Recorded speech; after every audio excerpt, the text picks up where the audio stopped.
Le cuento a los oyentes que la discusión entre Saldain y Sommaruga, fuera de micrófonos, prosigue. O sea, se aprovecha cada pausa para un intercambio que no está saliendo al aire, que no es lo que está transcurriendo en los minutos que tenemos pautados, que se da de manera constructiva también, de manera respetuosa, pero que tiene cierta cosa de tensión. Diría que la ventaja de las pausas es que afloja la tensión.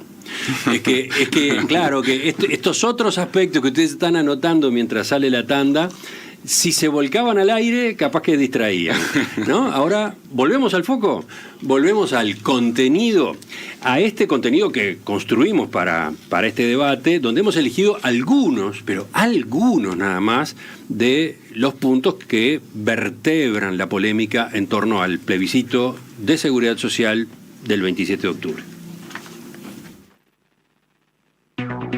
En perspectiva, contenidos de calidad para la era digital. Ya casi en el final, otro de los ejes del debate son los impactos que tendrá esta reforma impulsada por el PIT-CNT, si se aprueba, sobre la reputación del país, de la República Oriental del Uruguay, en cuanto a su seguridad jurídica y, bueno, la afectación que eso a su vez tendrá en la llegada de inversiones y en el aumento del riesgo país. Doctor Saldain, ¿puede explicar cuál es exactamente esta parte de su oposición? Los países prosperan o fracasan en función de múltiples circunstancias y que no tienen particularmente que ver con cuán ricos son. Tienen particularmente que ver cuán sólidas son sus instituciones. Si la riqueza fuera lo que determina o el éxito o el fracaso de un país, Argentina no podría ser nunca pobre. Venezuela no podría ser nunca pobre. ¿Por qué Venezuela fracasa económicamente? ¿Por qué Argentina ha fracasado económicamente? Por la enorme debilidad de sus instituciones en manos de sucesivos gobiernos de corte populista y básicamente contrarios a lo que es un mínimo de estabilidad. ¿Por qué Uruguay, en su contexto, es decir, pese a tener un crecimiento magro, es decir, porque realmente llevamos 20 años con crecimientos que más allá del auge de las commodities es magro, pero ¿por qué destaca en la región? Por la fortaleza de sus instituciones, por la credibilidad, por su Estado de Derecho, por su respeto a reglas básicas como la propiedad privada, los contratos, y precisamente esta iniciativa del PIT-CNT va en el sentido exactamente opuesto. A ver, ¿por qué? Porque violenta la propiedad privada, altera los contratos. Pensemos las decisiones que tomaron los uruguayos por la ley de cincuentones. Pasan a ser papel mojado.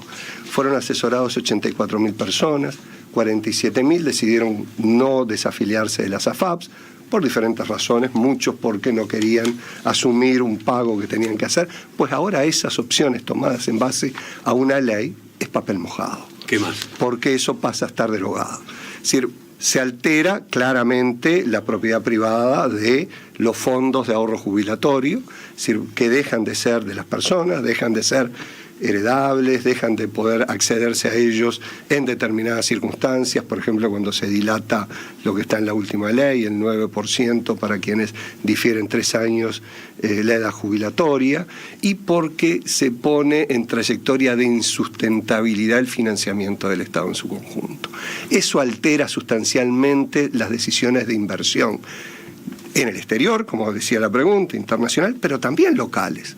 También locales porque no hay chance de que el Uruguay sea un país próspero en la medida en que no respete esas reglas básicas, que son reglas del capitalismo, que son reglas con las que probablemente Sommaruga no esté de acuerdo, ojalá que lo estuviera, pero probablemente no, pero que son las reglas que hacen que una sociedad prospere. Y es por lo cual Venezuela no ha prosperado, es por lo cual Argentina no ha prosperado. entonces allí es donde hay una clave, donde esta iniciativa, si tiene éxito, va a comprometer las posibilidades de desarrollo del país. ¿Qué dice el profesor Bueno, Somaruga Saldain sobre sacó estos, el comodín sobre de estos Venezuela? temores, el riesgo de pérdida de reputación? Saldain sacó el comodín de Venezuela. Yo discuto con la realidad concreta del Uruguay. 20% de los niños y niñas nacen por debajo de la línea de pobreza. 550.000 uruguayos ganan 25.000 pesos como máximo. 308.000 jubilados y pensionistas ganan 18.000 pesos como máximo. Tenemos 400.000 trabajadores en la informalidad, 157.000 sin trabajo. Se anotaron para los jornales solidarios por 13.000 pesos por mes, más de 200.000 uruguayos y uruguayas porque quieren trabajar. Y el mercado que defiende Saldain, ni las políticas públicas de su gobierno le han garantizado eso a los trabajadores. El Producto Bruto Interno en el año 1996 era 33.000 millones de dólares. En el 2023 es 77.000 millones de dólares. La prosperidad aumentó un 130%. Sin embargo, los pobres, los trabajadores, la gente común, los que no tienen millones de dólares guardados en cuentas bancarias, como el 1% más rico que concentra el 80% de la riqueza financiera, según estudios de la IECON, no del PIT-CNT ni del Comunismo Internacional, de académicos de la Facultad de Economía, no tienen este problema. Si el sistema funcionara tan bien como dice Saldain, no habría plebiscito, o por lo menos el punto del aumento de las jubilaciones y la pensión mínima no existiría, que se hagan cargo del problema. No hablemos de Venezuela, hablemos de las promesas incumplidas, de una política pública que deja atrás mucha gente, y yo eso no lo admito éticamente. Éticamente, si usted quiere discutir de filosofía política, me encantaría. Nos invitan y discutimos plácidamente sobre el asunto. Ahora, yo estoy discutiendo con la realidad, y la realidad es que lo que defiende Saldain no le da respuestas a la gente, no se las da. Ahora, respecto... Yendo al punto de la reputación. Con respecto al tema de para la reputación del país. Yo creo que vivimos en un mundo tan moralmente mediocre que medimos la reputación, que no está mal, solo en términos fiscalistas. Ahora, la reputación de un país que tiene la cantidad de gente atrás que tiene América Latina, producto no de su pobreza, sino de su desigualdad, eso no lo discutimos nunca. Tendríamos que tener un indicador de vergüenza moral para hablar de estas cosas también. Pero con respecto a las cosas que se le adjudican al plebiscito, se le adjudicó hasta la suba del dólar, hace poco. Entonces, miren lo interesante. Porque voy a traer a alguien que seguramente está mucho más cerca de Saldain que de mí, supongo, ¿no? No quiero ser prejuicioso, pero parte de la base que es así. El señor Santiago Hernández. ¿Quién es Santiago Hernández? El gerente de inversiones de AFAP-Sura. ¿Qué dice Hernández con respecto a la suba del dólar? Dice que es una combinación de factores, y es así. Pero cuando le preguntan por el tema del plebiscito, dice, y cito: entiendo que ese no es el factor que dominó estos movimientos, porque el contraargumento sería que el spread, o sea, el diferencial de retorno entre bonos uruguayos y Estados Unidos, en dólares, es la medición del riesgo crediticio, no se vio alterado. Lo dice Hernández de Sura. O sea, se nos adjudicó hasta el aumento del precio del dólar, que alguien de Sura dice que no es así. Doctor Saldain, su réplica, 1 minuto y medio. A ver, yo creo que mi compañero de mesa le gusta plantear un mundo muy oscuro, es decir, incluso para Uruguay. Todo lo contrario. Uruguay tiene hoy el récord de puestos de trabajo en el sector formal de la economía, es decir, nunca tuvo tantos. Es decir, tiene el récord de masa salarial, es decir, y eso lo que implica es salario y calidad de vida para las personas. Y en los últimos 30 años, sucesivos gobiernos han reducido sistemáticamente la población en situación de pobreza. Es cierto que tenemos un núcleo duro fuerte y un núcleo duro relevante de pobreza, que hoy está en los datos del último semestre en el orden de entre 9 y 10%. Es decir, y donde solo entre esos, digamos, jubilados hay 10.000. Es decir, jubilados en hogares en situación de pobreza. Eso surge claramente de un estudio que se publicó ayer en El País, del economista Nicolás Sichevsky, 10.000 por debajo de la línea de pobreza. Y si fuéramos a un paso más arriba, si un 20% más de línea de pobreza, se agregarían 12.000.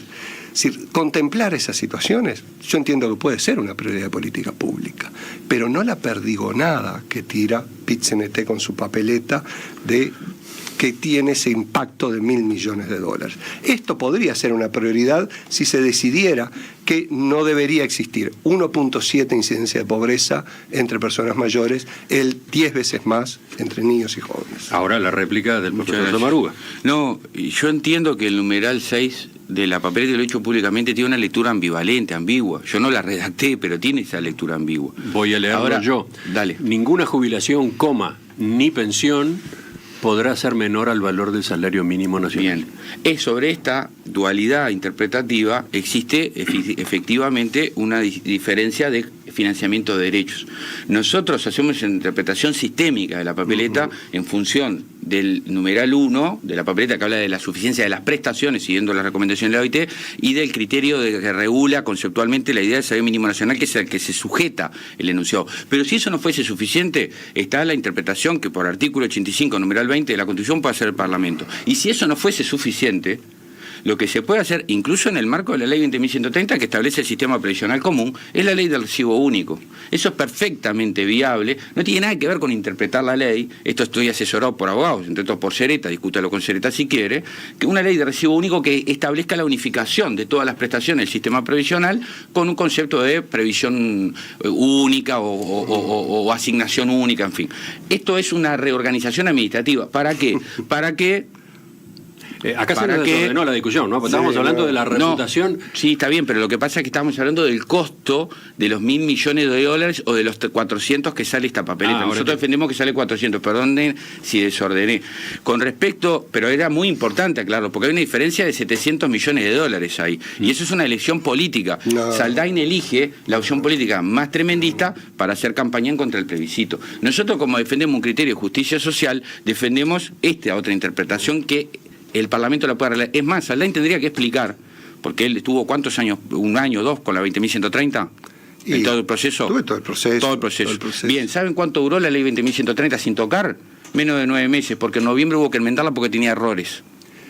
A ver, 15 segundos, doctor Saldain, 15 segundos, Somaruga, Sí, para cerrar esta parte y después vamos al final. Bien, no entendí el argumento del salario mínimo nacional, es decir, de por qué el salario mínimo nacional incide en la interpretación de la norma, ¿verdad?